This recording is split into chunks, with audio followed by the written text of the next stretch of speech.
I like finding the military guys have the buzz cuts and say, "Long-haired hippie." So there's some nights when I have a plan, a thought, where I've rehearsed what I'm going to do for the night, and come here and I'm just mentally going over it and over it and over and over and over. Sometimes you have a cheeseburger.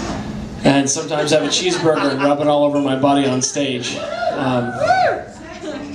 Hot. It is hot. But sometimes I just show up and I wait for something to ricochet around in the hairless skull of mine and come out the other side. So we're going to get some of that tonight. I'm scared.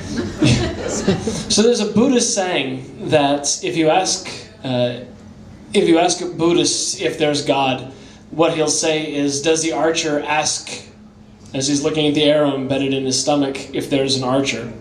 Does the victim ask, as he's pulling the arrow out of himself, if there's an archer? The point of is there a God or is there not a God is secondary. It's irrelevant. So I'm going to completely screw up the name, so if you happen to be one of these two people I mentioned in the story, forgive me because I'm going to fuck up your name.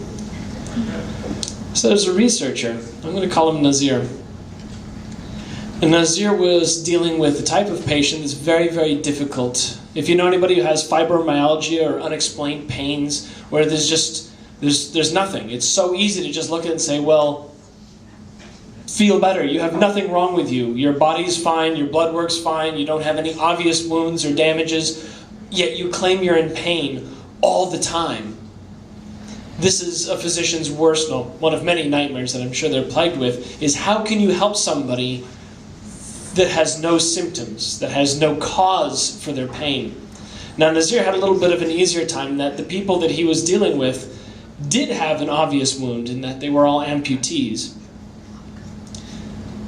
And yet they could feel that limb, and not just feel that missing limb, but it hurt. It was a constant, persistent pain.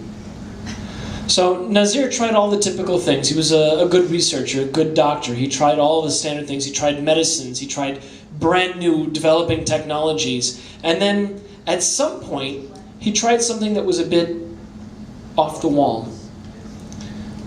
So there's another fellow, name him Roger, because I can't remember his real name. But Roger had been working in the factory, and a piece of equipment had fallen on his arm and crushed it.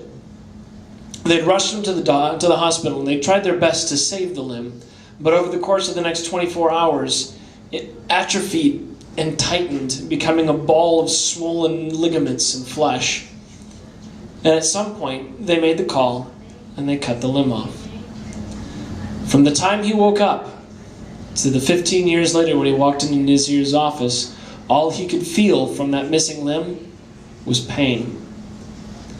Nazir brought him in because he had an interesting experiment that he wanted to try.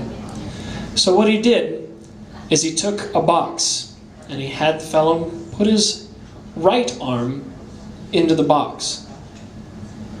Now the box was fitted up with a series of mirrors so that he could actually see his right hand on the left side of his body. It's like, all right, Roger, what I'd like you to do is I would like you to clench as tight as you can until your fist shakes and your hands turn red and white. And then, relax.